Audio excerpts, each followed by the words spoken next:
Assalamualaikum warahmatullahi wabarakatuh. Anak-anak soleh dan solehah, pada kesempatan ini mari kita belajar materi dahsyatnya persatuan dalam ibadah haji dan umroh pada pertemuan pertama. Tujuan pembelajaran pada kesempatan kali ini yang pertama adalah siswa dapat memahami syarat wajib haji. 2. Siswa dapat memahami rukun haji. 3. Siswa mampu memahami wajib haji. 4. Siswa dapat memahami sunnah haji. 5. Siswa mampu memahami larangan haji. Peta konsepnya adalah dalam ibadah haji ini menganalisis dalil wajib haji, kemudian memahami ketentuan syarat wajib haji, rukun haji, wajib haji, sunnah haji, dan larangan haji. Tata cara melaksanakan haji.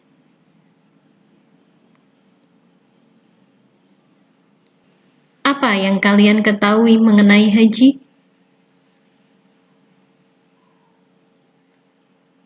Haji berasal dari bahasa Arab yang artinya menyengaja atau menuju. Maksudnya adalah sengaja mengunjungi Baitullah Ka'bah di Mekah untuk melakukan ibadah kepada Allah Subhanahu wa Ta'ala pada waktu tertentu dan dengan cara tertentu secara tertib. Haji merupakan rukun Islam yang kelima.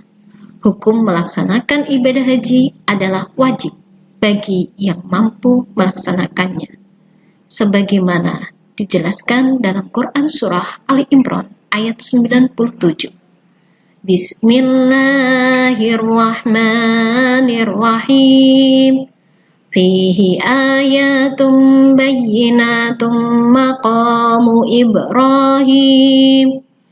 Wa man dakhalahu kana amina. Walillahi 'alan nasi hajjul baiti man istata'a ilaihi sabila. Wa ma kafara fa innallaha ghaniyyun 'anil 'alamin. Padanya terdapat tanda-tanda yang nyata di antara maqam Ibrahim. Barang siapa memasuki Baitullah itu, menjadi amanlah dia. Mengerjakan haji adalah kewajiban manusia terhadap Allah, yaitu bagi orang yang sanggup mengadakan perjalanan ke Baitullah. Barang siapa mengingkari kewajiban haji, maka sesungguhnya Allah Maha Kaya tidak memerlukan sesuatu dari semesta alam.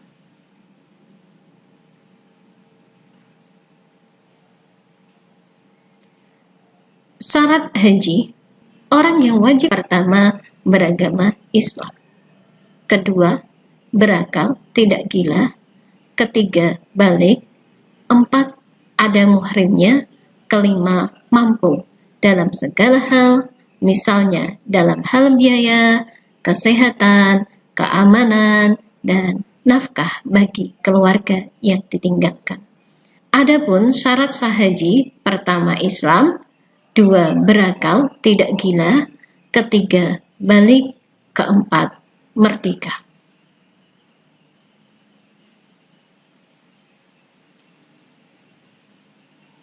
Anak-anak, rukun haji. Rukun haji yang pertama adalah ihram.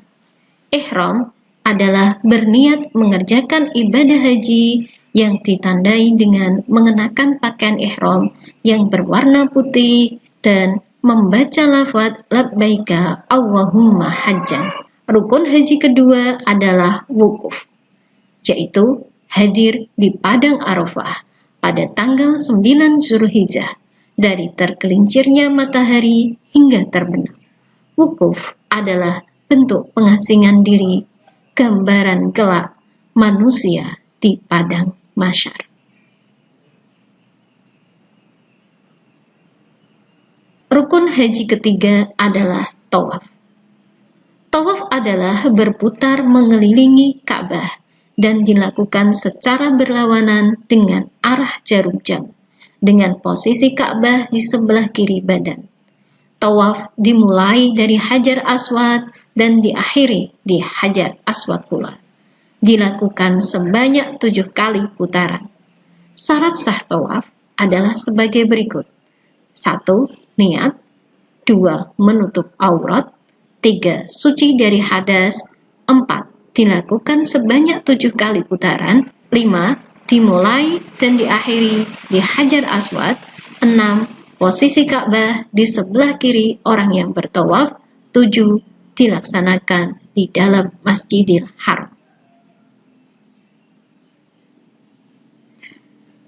Rukun haji berikutnya adalah sa'i. Sa'i adalah berlari-lari kecil antara Bukit Sofa dan Bukit Marwah sebanyak 7 kali yang dimulai dari Bukit Sofa dan berakhir di Bukit Marwah. Sa'i dilakukan setelah pelaksanaan ibadah tawaf.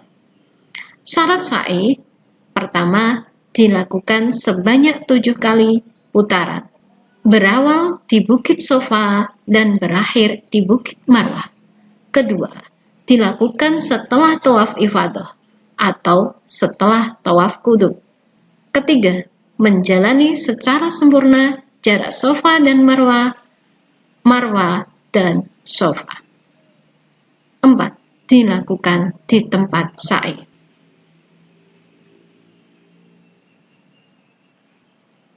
Rukun haji berikutnya adalah tahallul.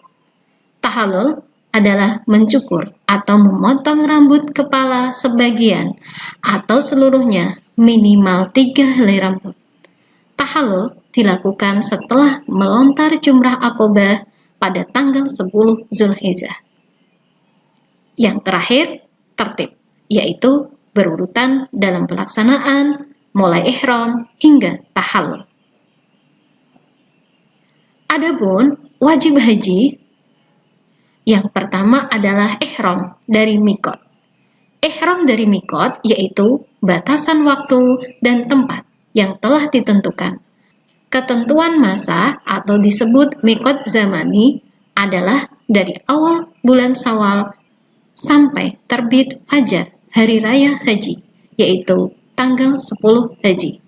Sebagaimana firman Allah pada Quran Surah Al-Baqarah ayat 197. Al-Hajju Ashhurum Ma'lumat. Musim haji itu pada bulan-bulan yang telah dimaklumi. Adapun mikot makani, ketentuan tempatnya. 1. Mekah adalah mikot, tempat ihram orang yang tinggal di Mekah. 2. Zulhulaifah adalah mikot, tempat ihram orang yang datang dari arah Madinah dan negara-negara yang sejajar dengan Madinah. 3. Juhfah adalah mikot, tempat ihram orang yang datang dari arah Sam, Mesir, Maghribi, dan negeri-negeri yang sejajar dengan negeri tersebut. 4. Yalamlam adalah mikot, tempat ihram orang yang datang dari arah Yaman, India, Indonesia, dan negeri-negeri yang datang dari arah negeri tersebut.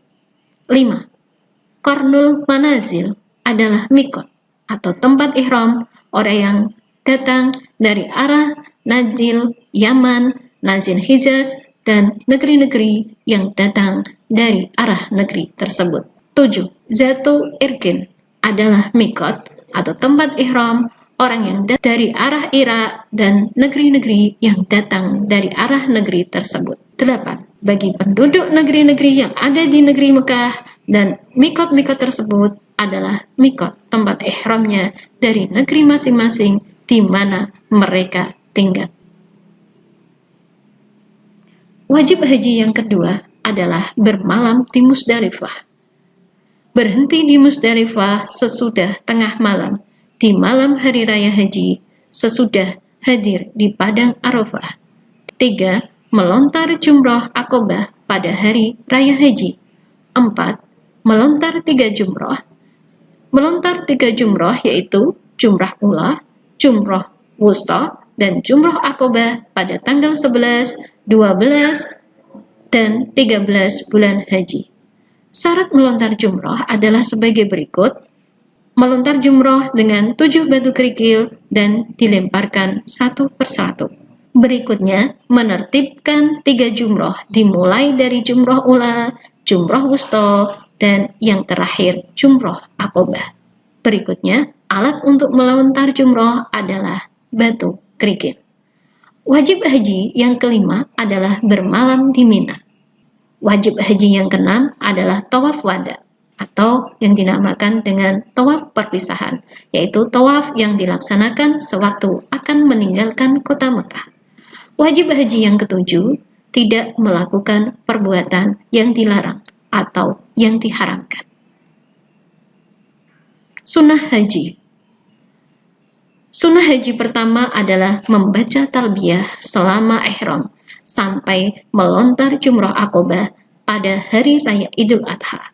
Lafaz talbiyah adalah labbaika Allahumma labbaik, labbaika la syarika laka labbaik, innal hamda wa ni'mata laka wal mulka la syarika lak. Sunnah haji yang kedua berdoa sesudah membaca talbiyah. Yang ketiga, membaca zikir sewaktu tawaf. Yang keempat, sholat 2 rakaat sesudah tawaf. Yang kelima, masuk ke Ka'bah.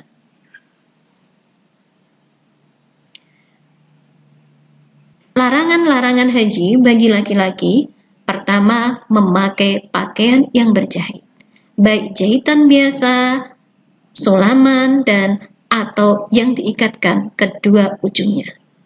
Yang kedua, menutup kepala.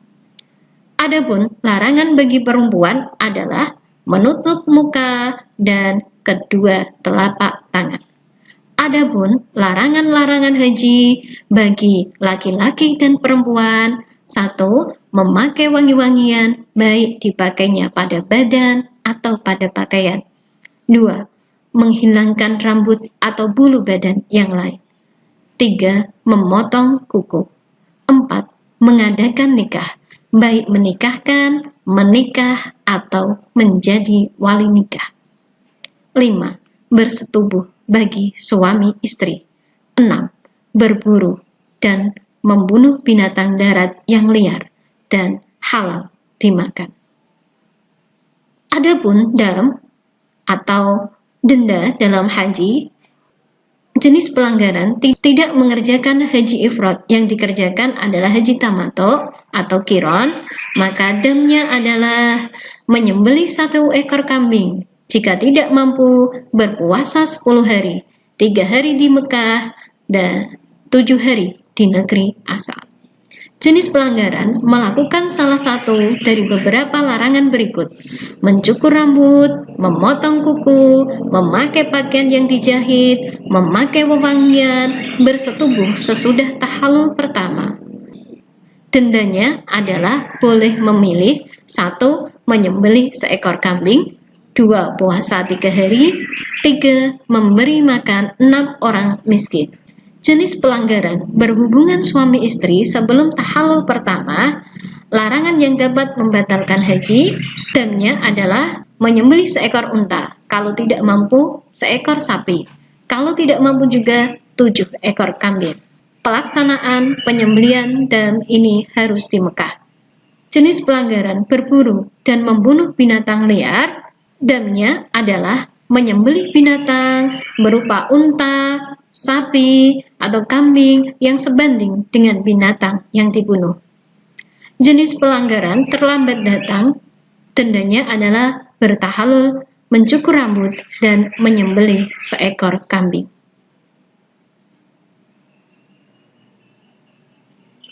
Demikian yang bisa saya sampaikan. Semoga bermanfaat, berkah buat kita semuanya. Wassalamualaikum warahmatullahi wabarakatuh.